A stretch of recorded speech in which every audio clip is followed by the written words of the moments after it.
தமிழகத்தை பொறுத்தவரை இனி அடுத்து வரக்கூடிய நாட்களில் கனமழையானது தீவிரமடைய வாய்ப்புள்ளது. மேற்கு திசை காட்டி வேக மாறுபாடு காரணமாக தமிழகத்தில் ஓரிரு இடங்களிலும் புதுவை மற்றும் காரைக்கால் பகுதிகளிலும் லேசான மழை முதல் மிதமான மழை பெய்யக்கூடும்.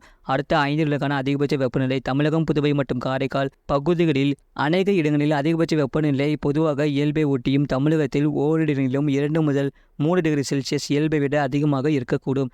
சென்னை மற்றும் புறநகர் பகுதிக்கான வானிலை முன்னறிவிப்பு. அடுத்த 24 மணி நேரத்தில் வானம் ஓரளவு மேகமூட்டத்துடன் காணப்படும். நகரின் ஒரு சில பகுதிகளில் லேசான மழை பெய்யக்கூடும். அதிகபட்ச வெப்பநிலை 35 டிகிரி செல்சியஸ் ஒட்டியும் குறைந்தபட்ச வெப்பநிலை 28 முதல் 29 டிகிரி செல்சியஸ் ஒட்டியும் இருக்கக்கூடும். மீனவர்களுக்கான எச்சரிக்கை. தமிழக கடலோர பகுதிகளில் ஜூலை 2ஆம் தேதி வரை மன்னார் வளைகுடா மற்றும் அதனை ஒட்டிய தென் தமிழக கடலோர பகுதிகளில் சூறாவளி காற்று மணிக்கு 35 முதல் 45 கிலோமீட்டர் வேகத்திலும் இடையிடையே 55 கிலோமீட்டர் வேகத்திலும் வீசக்கூடும்.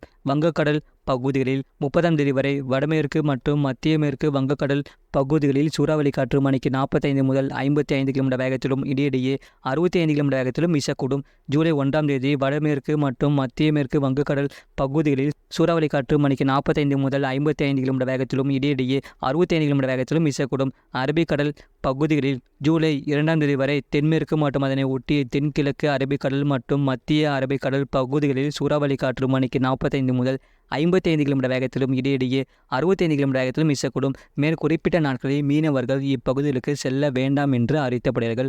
கடந்த 24 மணி நேரத்தில் பதிவான மழையின் அளவு: நீலகிரி மாவட்டம் அவலாஞ்சி 11 சென்டிமீட்டர் பதிவுள்ளது. கோயம்புத்தூர் மாவட்டம் சின்னக்கல்லார் 8 சென்டிமீட்டர் பதிவுள்ளது. நீலகிரி மாவட்டம் மேல்பவானி 7 சென்டிமீட்டர் பதிவுள்ளது. திருநெல்வேலி மாவட்டம் நாலுமூக்கு, கோயம்புத்தூர் மாவட்டம் வால்பாறை PAP, கோயம்புத்தூர் மாவட்டம் வால்பாறை தாலுகா அலுவலகம், கோயம்புத்தூர் மாவட்டம் சின்கோனா, நீலகிரி மாவட்டம் எமரலாடு தலா 4 சென்டிமீட்டர் பதிவுள்ளது. தேனி மாவட்டம் பெரியாறு தலா 3 சென்டிமீட்டர் பதிவுள்ளது. திருநெல்வேலி மாவட்டம் காக்காட்சி, நீலகிரி மாவட்டம் நடுவட்டம், நீலகிரி மாவட்டம் தாலுகா அலுவலகம் பந்தலூர், கோயம்புத்தூர் மாவட்டம் பொதுப்பணித்துறை மக்கினம்பட்டி, கோயம்புத்தூர் மாவட்டம் பொள்ளாச்சி, தென்காசி மாவட்டம் அடவினையார் அணை, தேனி மாவட்டம் தேக்கடி, திருநெல்வேலி மாவட்டம் மாஞ்சோலை, கன்னியாகுமரி மாவட்டம் கோதையார் தலா 1 சென்டிமீட்டர் பதிவுள்ளது. அதிகபட்ச வெப்பநிலை ஈரோட்டில் 37 டிகிரி செல்சியஸ் பதிவாகியுள்ளது. இதுபோன்ற செய்திகளை உடனுக்குடன் அறிந்து கொள்ள மறக்காம சேனலை சப்ஸ்கிரைப் செய்யுங்கள். மற்றவர்களுக்கு தெரியப்படுத்த ஷேர் செய்யுங்கள்.